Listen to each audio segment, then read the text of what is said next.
पंचायत समितीची मालक मालक निफाड महसूल कार्यालयाची मालक मालक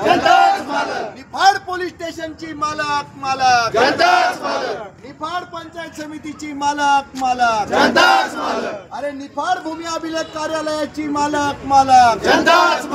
मालक मालक मालक मालक प्रश्न आहे प्रश्न त्यांचे गावाचे प्रश्न गावात आहे ना खूप पाणी आहे आणि त्या पाण्यावरून लहान लहान पोरं येतात शेवळ आलेलं आहे त्याच्यावरून पोरं सारखं सिमेंट कॉन्क्रीटच्या रस्त्यावरनं कॅनलचं एक्स्ट्रा पाणी तुमच्या गावातनं सारखं वाहतं त्यामुळे त्या सिमेंट कॉन्क्रीटच्या रस्त्यावर शेवाळ तयार झालेले आहे त्यामुळे लहान मुलं रोज सटकून पडतायत आणि त्यांना दुसरा पर्यायी रस्ता नाहीये ही पहिली समस्या आहे तुमची तक्रार कोणाकडे करायची आहे ग्रामसेवकांना काय सांगाल ग्रामसेवक साहेब तुम्हाला आमचा ग्रामीण भागातला माणूस गरम सेवक म्हणतो काय गरम सेवक कारण तुम्ही आहे ना पैसे घेऊन गरम होत राहता गावामध्ये तर ग्रामसेवक साहेब नाव काय त्यांचं नाव काय ग्रामसेवकाचं नाव काय हा ग्रामसेवक मॅडम कामासाठी आहात आपण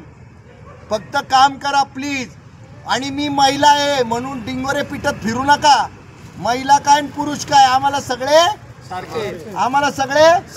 कारण पगार सुद्धा अधिकार सुरका अरे अधिकार सुद्धा त्यामुळे मी महिला आहे वगैरे असं कोणी काही म्हणायचं नाही आणि ते विनयभंग आणि 353 वगैरे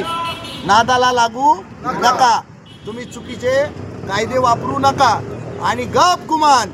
रामपूर आणि नैतळ्याचे कामं आम्हाला येत्या 15 दिवसात जर पूर्ण झालेले दिसले नाही मॅडम आम्ही तुमच्या कार्यालयावर येणार मग गाठ निर्भय महाराष्ट्र पार्टीशी आहे वंदे मातरम प्रश्न सांगा अजून काय काय अजून कोणते प्रश्न आहे काय बाबा मॅडम मी 15 ऑगस्ट आलो होतो तर तुम्ही कोणतरी माणूस पाठवणार होते ते बल्ब फिट करायला कोणीच आलं नाही याचं कारण काय नेमकं वर्षापासून अंधार आहे रामपूरची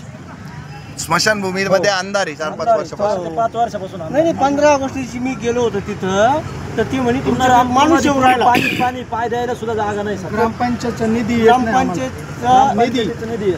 ग्रामपंचायतची कामं होत नाही कोणत्याच प्रकारचा निधी येत नाही गावात खूप घाण आहे दुर्गंधी आहे खूप म्हणजे त्यांना ग्रामपंचायत ग्रुप ग्रामपंचायत त्यांना स्वतंत्र करून पाहिजे याविषयी आज मुख्य आम्हाला वेगळं व्हायचंय आम्हाला वायली व्हायचंय आम्हाला वायली निघायचंय आम्हाला 2 चुली लागत आहे आम्हाला त्या नैताळे ग्रामपंचायतीत राहायचं नाही तर स्वातंत्र्याची दुसरी लढाई लढण्यासाठी हे रामपूरचे लोक आलेले आणि निर्भय महाराष्ट्र पार्टीच्याच वाट्याला हे यांना वाटे करून द्यायचं काम आलेले तर तहसीलदारांना आमची विनंती आहे तहसीलदारांकडे नाही आहे ग्रुप ग्रामपंचायतीचं पंचायत समितीकडे काम आहे सीईओ झेडपीचे सीईओ त्यांच्याकडनं सेपरेट होईल काय तर ही प्रोसिजर आपल्याला बघावी लागेल सर काय प्रोसिजर आम्हाला माहिती नाही आहे तर सीईओ साहेब जे आहेत ना त्यांना सॅल्यूट आहे आपला आता आम्हाला असं झालेलं आहे आनंदाचं भरतं आलेलं आहे आम्हाला सीईओ साहेब जे आहेत ओमकार पवार एकदम डॅशिंग हँडसम आणि यंग माणूस आहे एकदम आणि दणादण काम करण्यासाठी प्रसिद्ध आहे त्यामुळे उद्या आम्ही आनंदाने नाचत जाऊन तुमच्या रामपूरची ग्रामपंचायत जी आहे ना त्याला सेपरेट करण्यासाठी नैताळे आणि रामपूर यांना सेपरेट करण्यासाठी पहिला अर्ज उद्याची उद्या आम्ही देऊन टाकतो सेपरेट झाली ना सर सगळे गाव तुमच्या मागे सर्व आणि नाही झाली सेपरेट तर माझ्या विरोधात जाईल मला दम देऊ राहिले ब्लॅकमेल करू राहिले का मला टोप्या घालून मला ब्लॅकमेल करू राहिले आमच्या गावात विकासच नाही काहीच विकास नाही काही नाही आमचा शब्द आहे तुम्हाला निर्भय महाराष्ट्र पार्टी तुमच्या नेतृत्वामध्ये तुम्हाला नैताळे आणि रामपूर ही ग्रुप ग्रामपंचायत सेपरेट करून देईल आणि रामपूरचा विकास मग तुम्ही यंग ब्रिगेडनी तुमच्या नेतृत्वाखाली करायचा आहे त्यासाठी मी खूप खूप शुभेच्छा देतो वंदे मातरम भारत माता की जय छत्रपती शिवाजी महाराज की जय डॉक्टर बाबासाहेब आंबेडकरांचा विजय असो भारत रत्न डॉक्टर बाबासाहेब आंबेडकरांचा विजय असो निर्भय महाराष्ट्र पार्टी जिंदाबाद मालक जनता मालक अरे या देशाची मालक जनता मालक